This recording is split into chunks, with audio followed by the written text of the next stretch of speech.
We are joined now on the program by both one of the founders of the Green Party and also the frontrunner in the Green Party's quest to choose a presidential candidate. Howie Hawkins, welcome to the Damage Report.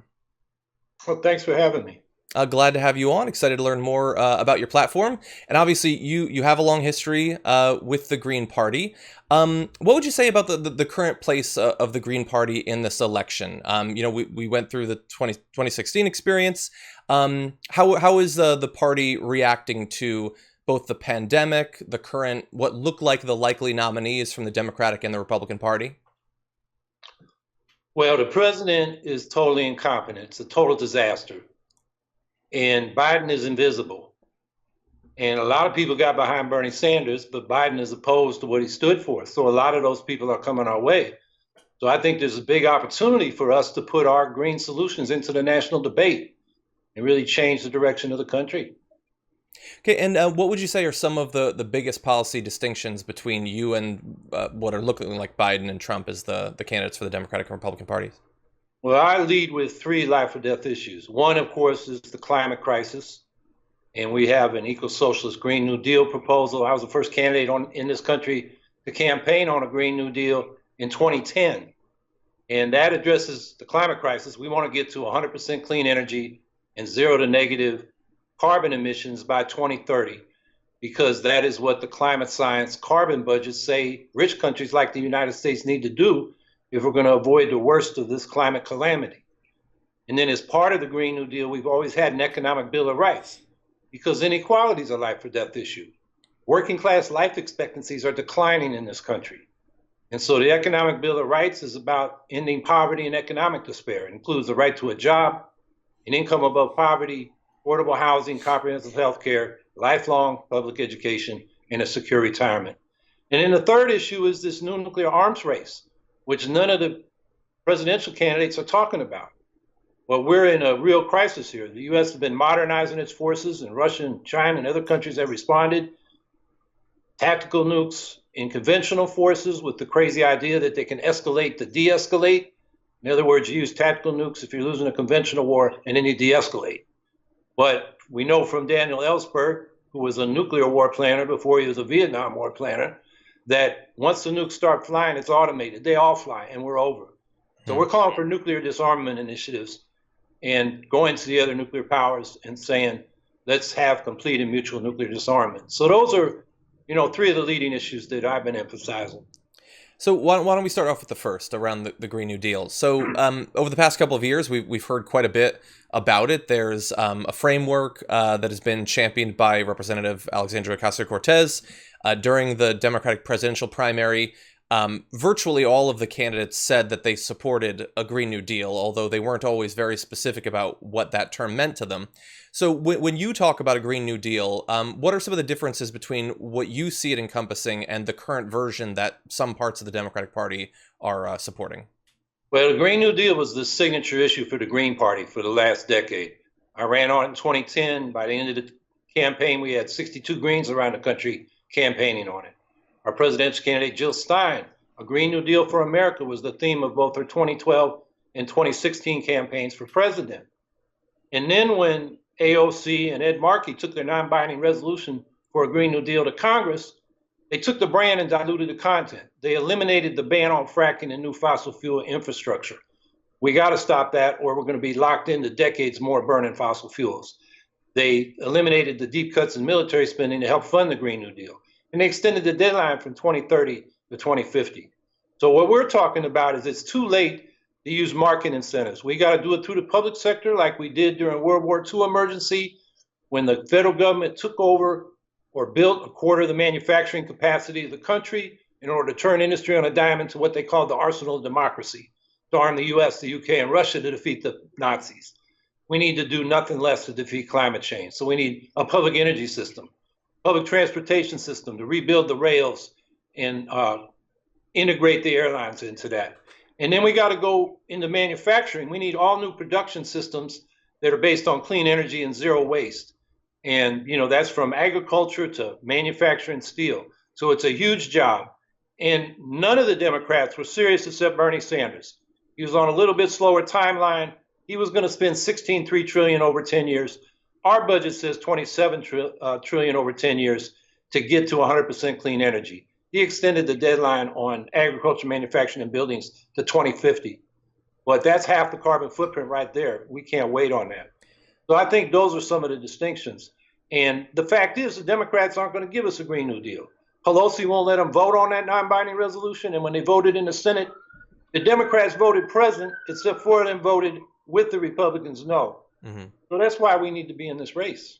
Do you think that the experience that we've had over the past few months with the government response to the pandemic, where governors have ordered lockdowns, there's been these big changes to the way people run their daily life, the president has invoked the Defense Production Act to, for instance, keep meat packing plants open. Do you think that this sort of experience that people have been through might have prepped them, perhaps, for some of the changes that will need to take place for us to address the climate crisis?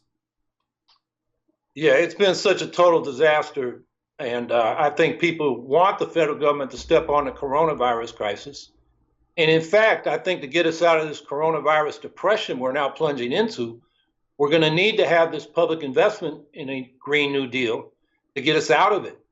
I mean, right now, investors are scared. They're not going to make new productive investments. Consumers, they're running out of money, so they're going to hoard what they don't have to spend for basic needs. The economy is going to be stagnated coming out of this unless we have a big public investment in new productive assets that creates lots of jobs. I mean, when we finished our budget, it was 38 million jobs, and we did it in the fall, and we're saying the bottleneck is labor to get all the people we need in construction and manufacturing and so forth to do this. Mm-hmm. Of course, now, if you look at the extended unemployment figures, 43 million, if you look at the National Jobs for All Coalition calculation of not just those officially unemployed, but the hidden unemployment, discouraged workers, and people working part-time that want to work full-time. So now we can put those people to work and get out of this depression. And obviously that would have a big impact on, one big part of the pandemic is the economic damage. Specific to the spread of the virus, if you were in charge right now, what are some changes you would make to the White House's response to the spread of coronavirus? I would use the Defense Production Act to line up the supply chain, first of all, for the medical supplies, and secondly, for the testing, contact tracing, and quarantining, because that's what we need to be able to safely go back to work. And it's not being done. I mean, Cuomo's got the states bidding against each other for supplies, tests, the whole deal, and his international policy as well. He's got us, the world should be cooperating. On Friday, the U.S. vetoed a UN Security Council resolution for a global ceasefire so we can cooperate and coordinate in fighting this global pandemic. I mean, Trump has been a total disaster. He's killing us.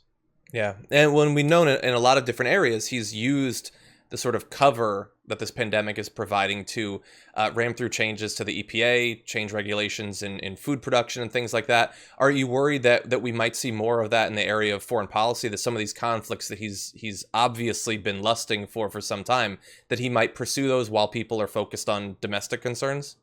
I think we saw that last week when those mercenaries, who I don't believe U.S. intelligence forces didn't know exactly what they were trying to do, tried to stage a coup in Venezuela. I mean, it was pretty pathetic. I'm a former Marine, man. I wouldn't have wanted to have been on their mission. And they got caught. And, we know that at least one of the, he said he was a DEA agent, said, Trump knew about all this. So, yeah, they're going to use the coronavirus as a cover for all kinds of nefarious things.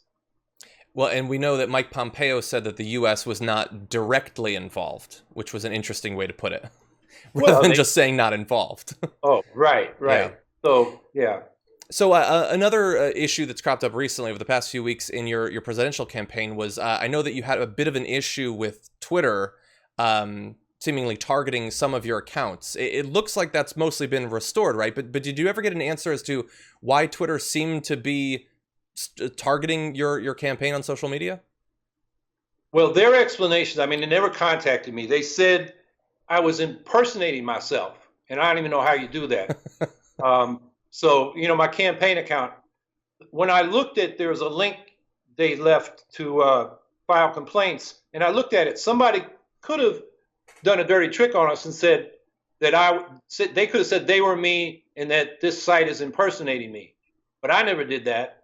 So there got some publicity in the media, and then we got a cryptic 2-sentence response that your site will be back up in an hour. No explanation. And we never talked to any of them. It just signs that both messages signed off, thanks Twitter. It's bizarre. Yeah, and probably I would be worried that if it could end without any explanation, it could conceivably happen again without an explanation. So hopefully you can avoid that. I know that in the last week or so, you also chose a running mate. Could you tell us a little bit about your running mate? Yeah, her name's Angela Walker. People may know her as the independent socialist that ran against David Clark, that cowboy hat wearing crazy sheriff of Milwaukee County, and nobody's running against her. So she stepped up back in 2016. Basically, her program was, fight crime by fighting poverty. And David Clark's way of dealing with crime was, he said, don't call 911, get a gun. So, I knew her from then. We were on a panel together. And then we were on a panel the next year, and I followed her. The Socialist Party ran her as a vice presidential candidate in 2016. So she's somebody that I have a rapport with.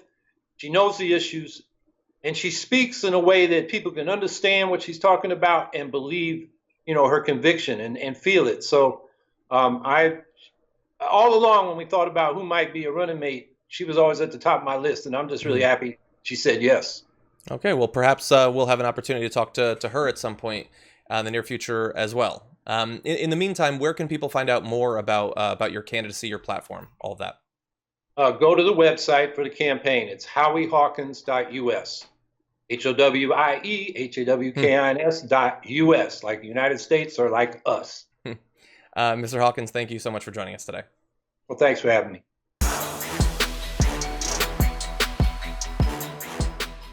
For more political news, breakdowns, interviews, stories of activism, and me trying my hardest to care about the occasional big celebrity news story, subscribe to our YouTube channel at youtube.com/The Damage Report. And you can ring the bell wherever it is so you don't miss anything.